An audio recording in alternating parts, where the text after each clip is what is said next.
السلام علیکم ورحمۃ اللہ وبرکاتہ۔ الحمد للہ رب العالمین، والصلاة والسلام علی اشرف الانبیاء والمرسلین وعلی آلہ واصحابہ اجمعین، اما بعد فاعوذ باللہ من الشیطان الرجیم، بسم اللہ الرحمن الرحیم۔ ومن أحسن قولا ممن دعا إلى الله وعمل صالحا وقال إنني من المسلمين، صدق الله العظيم۔ میرے بھائیوں، دوستوں، عزیزوں اور بزرگوں، زندگی ایک قیمتی سرمایہ ہے جو آخرت بنانے کے لیے دیا گیا ہے، ہر مسلمان کی بلکہ ہر انسان کی اصل زندگی آخرت کی ہے، اور وہ ہمیشہ کی زندگی ہے اور کبھی ختم نہیں ہوگی۔ دنیا کی زندگی بہت مختصر ہے، یہاں کی ہر چیز کا خاتمہ ہے، کل من علیہا فان، ہر چیز یہاں کی فنا ہو جانے والی ہے، اسی لیے قدم قدم پر اس کا مظاہرہ ہوتا ہے اور یہ شکل آدمی کے سامنے آتی ہے، اچھی چیز بھی ختم ہو جاتی ہے اور بری چیز بھی ختم ہو جاتی ہے۔ ایک آدمی ہے، اس کو پیاس لگ رہی ہے، گلاس میں پانی ہے پیٹ میں اور حلق میں پیاس ہے، آدمی نے پانی پیا تو گلاس کا پانی ختم، آدمی کے حلق کی اور پیٹ کی پیاس ختم۔ بھوک لگ رہی ہے تو پیٹ میں بھوک ہے، دسترخوان پر کھانا ہے، آدمی نے کھانا کھایا تو پیٹ کی بھوک ختم اور دسترخوان کا اور پلیٹ کا کھانا ختم۔ سورج نکلتا ہے، شام ہوتے ہوتے دن ختم ہو جاتا ہے، رات آ جاتی ہے، صبح ہوتے ہوتے رات ختم ہو جاتی ہے۔ یہاں کی ہر چیز کو خاتمہ ہے، اور ایک دن تو ایسا آئے گا کہ نہ زمین رہے گی، نہ آسمان رہے گا، نہ چاند رہے گا، نہ سورج رہے گا، دنیا کی ہر چیز فنا ہو جائے گی۔ اللہ تعالیٰ کائنات کی کسی چیز کو باقی نہیں رکھے۔ جو نظام اور نظام کائنات انسان کو نظر آ رہا ہے وہ بھی، اور جو نظر نہیں آ رہا ہے وہ بھی، یہاں تک کہ ملک الموت جن کا کام یہ ہے کہ وہ لوگوں کی روح قبض کریں اور جاندار لوگوں کی روحیں نکالیں، ان کو بھی موت آ جائے گی، اور اس کائنات میں سوائے اللہ کے کوئی نہیں ہوگا۔ اللہ تعالیٰ اس دن فرمائیں گے لمن الملک اليوم، بتاؤ آج کس کی بادشاہت ہے، آج کس کی حکمرانی ہے۔ دنیا میں تو لوگ اپنے اپنے اقتدار کو بڑا بولا کرتے تھے، لیکن اللہ کے اس سوال کے جواب کا کوئی جواب دینے والا نہیں ہے۔ تو دنیا کی ہر چیز کو خاتمہ ہے، فنا ہے، یہاں کی ہر چیز ختم ہو جانے والی ہے۔ اسی لیے دنیا میں جتنے حالات انسان پر آتے ہیں وہ سارے حالات کبھی بھی تسلسل کے ساتھ باقی نہیں رہتے۔ ایک آدمی ہے جو بیمار ہے، صحت مند ہو جاتا ہے، ایک آدمی صحت مند ہے، بیمار ہو جاتا ہے، ایک آدمی اچھے حالات کے اندر ہے، غریب ہو جاتا ہے، ایک آدمی غریب ہے، تنگ دستی کے اندر ہے، اس کے حال اچھا ہو جاتا ہے۔ یہ سب چیزیں دنیا میں رات دن انسان اپنی آنکھوں سے حالات کا عدلنا بدلنا دیکھتا ہے، جو اس بات کی شہادت دیتے ہیں کہ دنیا کی کسی چیز کو ہمیشگی نہیں ہے، یہاں کی ہر چیز کو فنا ہے اور سب چیزیں یہاں کی ختم ہو جانے والی ہیں۔ باقی رہنے والی ذات اللہ کی ہے، یا وہ اعمال باقی رہنے والے ہیں جو اللہ تعالیٰ نے آخرت کی زندگی بنانے کے لیے دیے ہیں. چونکہ آخرت باقی رہنے والی چیز ہے، جنت باقی رہنے والی چیز ہے، وہاں کی نعمتیں باقی رہنے والی چیز ہیں، اللہ کی رضا باقی رہنے والی چیز ہے. جتنی چیزیں آخرت کی ہیں وہ باقی رہنے والی ہیں، اس لیے ان آخرت کی نعمتوں کو حاصل کرنے والے جو اعمال ہیں وہ اعمال بھی باقی رہنے والے ہیں، اور اس کا اثر یقیناً ہوتا ہے. چاہے آدمی عمل کر کے بھول جائے، چاہے آدمی عمل کر کے بھول جائے کہ میں نے فلاں دن کون سا عمل کیا تھا، لیکن اس کا ثواب ہے، اس کا اجر ہے، اس کا اثر ہے، وہ باقی رہتا ہے. کچھ چیزیں دنیا میں بھی ایسی ہوتی ہیں جو آدمی کر کے بھول جاتا ہے لیکن اس کے اثرات باقی رہتے ہیں. آج سے 15 دن پہلے، مہینہ بھر پہلے، 2 مہینے پہلے اگر کسی آدمی سے ہم میں سے پوچھا جائے کہ آپ نے فلاں تاریخ کو صبح کے وقت میں کیا کھانا کھایا تھا، آپ نے شام کے وقت میں کیا کھانا کھایا تھا، آپ نے ناشتے میں کیا لیا تھا 15 دن پہلے، 20 دن پہلے، مہینہ بھر پہلے، 2 مہینے پہلے، تو شاید ہی بہت کم ایسے لوگ ہوں جو یہ بتا سکے کہ ہاں 2 مہینے پہلے فلاں تاریخ کو ہم نے ناشتے میں یہ کھایا تھا اور شام کو یہ کھایا تھا. ورنہ اکثریت ہم میں سے ایسی ہوگی جن کو معلوم ہی نہیں ہے کہ 2 مہینے پہلے، 3 مہینے پہلے صبح کے شام کے کھانے میں کیا کھایا تھا. لیکن جو کچھ کھایا ہے اس سے جو طاقت بنی ہے وہ موجود ہے جسم میں، اس کے جو اثرات ہیں وہ موجود ہیں. اسی لیے عمل کا اثر ہمیشہ باقی رہتا ہے، چاہے آدمی کو شعور ہو یا نہ ہو.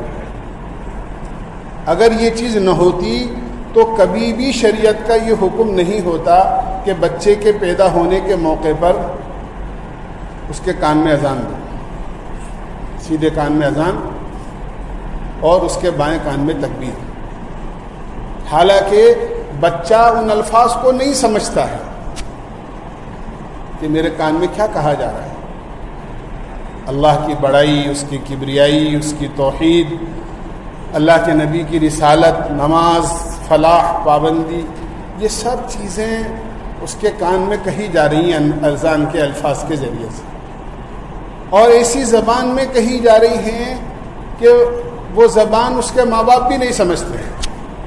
عربی زبان میں کہ اکثریت ایسی ہے جو اذان کا ترجمہ بھی نہیں جانتی ہے. ماں باپ ہیں، ان کے گھر میں بچہ پیدا ہوا ہے، اگر ان کے ماں باپ سے پوچھو کہ اذان کا ترجمہ بتاؤ تو وہ بیچارے اکثر ایسے ہیں جو نہیں بتا سکتے. لیکن پھر بھی ہر مسلمان بچے کے کان میں اذان ہو رہی ہے، ہر مسلمان بچے کے کان میں تکبیر ہو رہی ہے.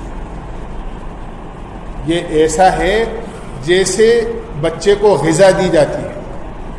بچہ دودھ پیتا ہے یا بچہ بیمار ہو جائے تو اس کو دوا دی جاتی ہے، چاہے بچے کو پتہ نہیں ہے کہ مجھے کیا دوا دی جا رہی ہے، نہ اس کا نام جانتا ہے نہ اس کی شکل جانتا ہے، لیکن دوا جس طرح اس کے جسم میں جا رہی ہے اور اس کے جسم کو صحت و تندرستی پہنچا رہی ہے، غذا جو اس کے پیٹ میں جا رہی ہے اور اس کو تندرستی اور صحت پہنچا رہی ہے، ایسے ہی یہ الفاظ جو اس کے کان کے اندر جاتے ہیں یقیناً اس کے اثرات اس کے جسم میں باقی رہتے ہیں. عمل باقی رہنے والی چیز ہے. اسی لیے اللہ تعالیٰ نے ہمیں عمل کا حکم دیا ہے کہ دنیا کے اندر اپنے اعمال کو اچھا کرو، اپنے اعمال کو اچھا کرو. اور اللہ عمل کی اچھائی کو دیکھتے ہیں. تبارک الذی بیدہ الملک وہو علی کل شیء قدیر الذی خلق الموت والحیاۃ لیبلوکم ایکم احسن عملا. اللہ یہ دیکھنا چاہتے ہیں کہ تم میں اچھا عمل کرنے والا کون ہے. ایک ہوتی ہے عمل کی کثرت اور ایک ہوتا ہے عمل کی اچھائی. ایک یہ ہے کہ آدمی بہت سارا عمل کر لے، لیکن اگر وہ عمل سنت کے مطابق نہیں ہے، شریعت کے مطابق نہیں ہے، اللہ کی رضا اس میں نہیں ہے، حالانکہ بہت عمل کر رہا ہے، تو اللہ کے ہاں اس عمل کا کوئی اعتبار نہیں. لیکن عمل چاہے تھوڑا کر رہا ہے لیکن اس کے اندر خوبی ہے، اللہ کی رضا ہے، سنت کا اہتمام ہے، شریعت کا اہتمام ہے، اس کے اندر شریعت کے مطابق ہے، عمل کر رہا ہے لیکن عمل صحیح طریقے سے کر رہا ہے. ایک آدمی نماز تو پڑھے لیکن نماز کو اس طریقے پر پڑھے جس طریقے پر اللہ کے نبی علیہ السلام نے پڑھ کر بتایا ہے، تو حقیقت میں وہ نماز ہے. ایک آدمی تہجد کا اہتمام کر رہا ہے. میں عرض کرتا رہتا ہوں، بعض مستورات ہیں، کچھ بیچارے ساتھ افراد ایسے ہوتے ہیں جو مسائل سے ناواقف ہوتے ہیں اور معمولی سی غلطی کی وجہ سے بہت عمل کرتے ہیں لیکن عمل ان کا اللہ کے یہاں قبول نہیں ہوتا کیونکہ وہ شریعت کے دائرے میں نہیں آتے. مثلا ناپاکی اور پاکی کا شعور ختم ہو جائے آدمی کہ میرے کپڑے کیسے پاک ہوتے ہیں. اب آدمی نے ناپاک کپڑوں کو پہن کر نماز پڑھ لی. عورتوں کو معلوم نہیں ہے کہ نماز میں جسم کے کتنے حصے کا چھپا رہنا ضروری ہے. نماز پڑھی لیکن بال کھلے ہیں، نماز پڑھی لیکن کلائی کھلی ہے، نماز پڑھی لیکن ٹخنوں سے اوپر ان کی شلوار ہے جس میں ٹخنا کھلا ہے. یہ میں مثال عرض کر رہا ہوں. اس قسم کی بہت ساری چیزیں ایسی ہوتی ہیں جو آدمی یہ سمجھتا ہے کہ ہاں ہم تو تہجد بھی گزار ہیں اور ہم تو نوافل بھی بہت پڑھتے ہیں اور ہم تو قرآن بھی بہت پڑھتے ہیں، لیکن عمل چونکہ شریعت کے دائرے میں نہیں آتا ہے اس لیے اللہ کے ہاں وہ قبول نہیں ہوتا ہے.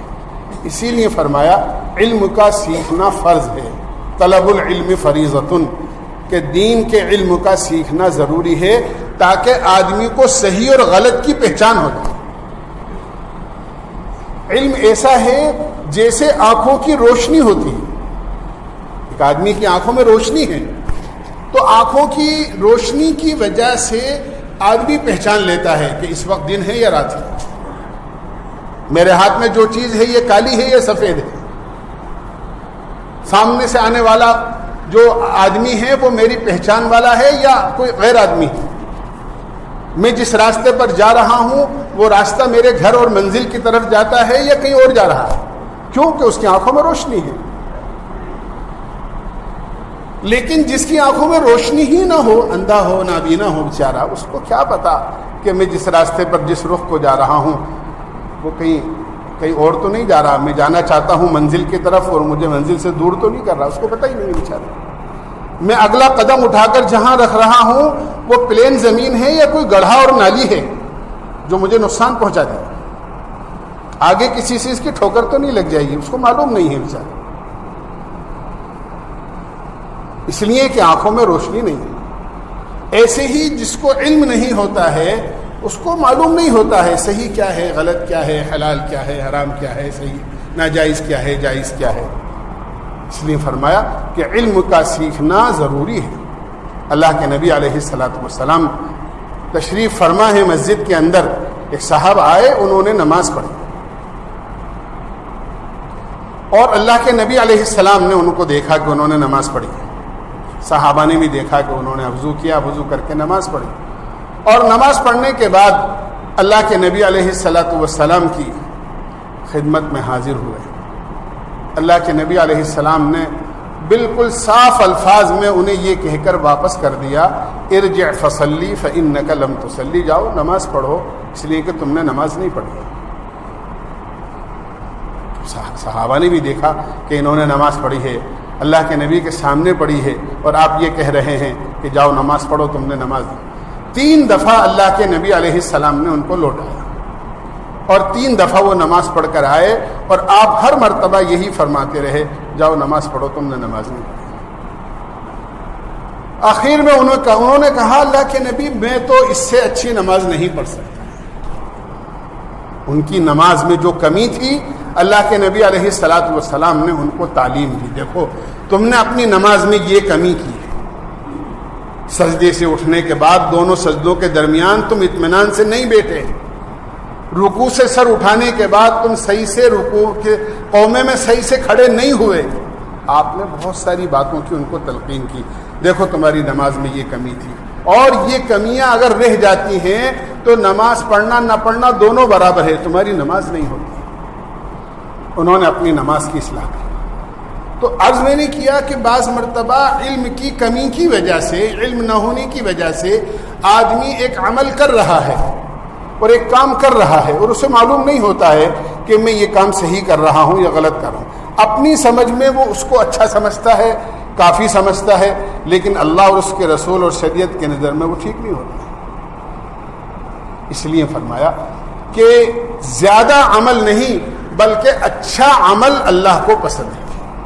ایکم احسن عملا، کہ تم میں اچھا عمل کرنے والا کون ہے؟ اور اچھا عمل وہی ہوتا ہے جو اللہ کے نظر میں اچھا ہو۔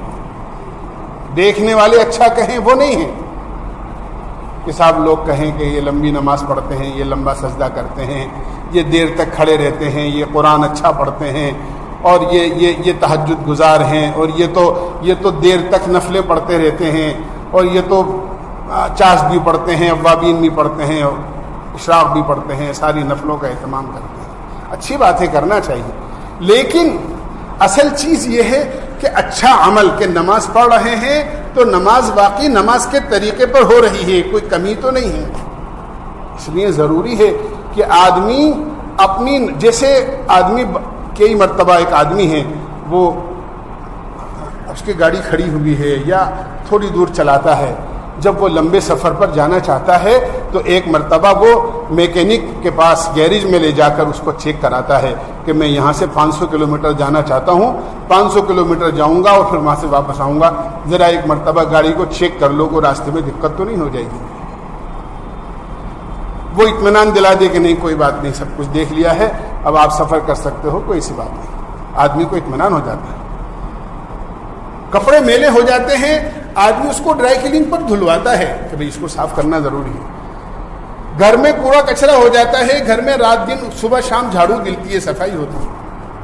بہت ساری چیزیں ایسی ہیں جسے روزانہ، کبھی ماہانہ، کبھی ہفتے میں اس کی سروس کی ضرورت پیش آتی ہے۔ ہم بچپن کی سیکھی ہوئی نماز 55 تک پڑھتے ہی رہتے ہیں، کبھی ہمیں احساس ہی نہیں ہوتا کہ کبھی کسی نماز جاننے والے کو سنا دیں کہ بھئی کہ دیکھ کر بتا دو کہ میری نماز میں کوئی کمی تو نہیں ہے، یا اس کے سامنے رکوع سجدہ کر کے بتا دیں کہ ذرا دیکھ لو کہ میرا قیام، میرا رکوع، میرا سجدہ ٹھیک سے بھی ہو رہا ہے یا نہیں ہو رہا۔ ضروری ہے اس بات کو کہ آدمی اپنے عمل کو اچھا بنائے، اور اچھا عمل وہ ہے جو شریعت کے دائرے میں آ جائے، جو سنت کے دائرے میں آ جائے، اور پھر اس کے اندر روح جو پیدا ہوتی ہے، اور اس کے اندر جو طاقت پیدا ہوتی ہے، اور اس میں جو وزن پیدا ہوتا ہے، وہ وزن اخلاص اور اللہ کی رضا سے پیدا ہوتا ہے۔ کہ آدمی عمل چھوٹا سا کر رہا ہے لیکن اللہ کو راضی کرنے کے جذبے سے کر رہا ہے کہ میرا اللہ راضی ہو جائے اور میرا اللہ خوش ہو جائے، مجھے تو اسے دکھانا ہے بس۔ صحابہ کرام رضوان اللہ علیہم اجمعین نے اپنا جان بھی اور مال بھی، سینکڑوں واقعات ایسے ہیں کہ انہوں نے لگایا، اور لگانے کے بعد یہ بھی احساس نہیں ہونے دیا کہ ہم نے اتنا لگایا۔ کیوں؟ کہ جس کے لیے کیا تھا اس نے دیکھ لیا، جس کے لیے کیا تھا۔ جنید بغدادی رحمۃ اللہ علیہ، یہ پہلے جتنے اولیاء اکرام عام طور سے ہمیں ملیں گے، ان کی زندگی شروع میں کچھ اور تھی، اللہ نے کسی عمل کی وجہ سے انہیں نواز دیا۔ کسی عمل، اللہ کو پسند آ جائے کوئی عمل تو اللہ نواز دیتے ہیں۔ شاہی پہلوان تھے، کتابوں میں لکھا ہے تاریخ میں کہ جنید بغدادی رحمۃ اللہ علیہ شاہی پہلوان تھے، اور باقاعدہ سالانہ اعلان نکلتا تھا کہ ان سے مقابلہ کون کرے گا، اور بڑے بڑے پہلوان آتے اور شاہی مقابلہ ہوتا، اور ہر سال انعام جیتتے اور تمغہ حاصل کرتے اور جیتتے، کوئی ان کا مقابلہ نہیں کر سکتا تھا۔ ایک مرتبہ جب اعلان نکلا اور تاریخ طے ہوئی تو ایک آدمی نے مقابلے میں اپنے آپ کو پیش کیا، اور جو مقابلے پر آیا تھا وہ بالکل پتلا دبلا، بالکل بہت کمزور، کہ میں جنید کے مقابلے پر میں آؤں گا اور آج اب کیسے کشتی ہم لڑیں گے۔ لوگوں نے مذاق بھی اڑایا کہ یہ آدمی، لیکن چونکہ اس نے آپ کو پیش کیا تھا اس کو قبول کر لیا گیا، تاریخ طے ہو گئی، تاریخ آ گئی، دونوں کے دونوں اکھاڑے میں اتر گئے۔ دنیا دیکھنے کے لیے آئی تھی کہ یہ بالکل کمزور آدمی اور وہ شاہی پہلوان جو ہمیشہ ان کا مقابلہ کوئی نہیں کر سکتا ہے، آج ہوتا کیا ہے۔ جیسے ہی کشتی شروع ہوئی تو اس مقابل والے آدمی نے جنید کے کان میں ایک بات کہی کہ ذرا میں آپ سے ایک بات کہنا چاہتا ہوں۔ 1 منٹ کی بات تھی، ان کے کان میں ایک بات کہی، کشتی شروع ہو گئی۔ دنیا دیکھ رہی ہے، 2-4 ہاتھ جنید بغدادی رحمۃ اللہ علیہ نے مارے، اوپر نیچے ہوئے، تھوڑی دیر میں کیا دیکھتے ہیں کہ جنید نیچے اور یہ کمزور آدمی ان کے سینے میں۔ سب حیران، یہ ہوا کیا، یہ ہوا کیا؟ لیکن جو کشتی کرانے والے ہوتے ہیں انہوں نے کہا کہ نہیں، دوبارہ ہو۔ 3 مرتبہ ایسا ہوا اور 3 مرتبہ جنید نیچے ہو گئے اور یہ کمزور آدمی ان کے سینے پر چڑھ گیا۔ ساری دنیا دیکھ رہی تھی، اب کوئی چانس باقی نہیں تھا، فیصلہ ہو گیا، یہ جیت گیا اور انعام کا مستحق یہ ہو گیا۔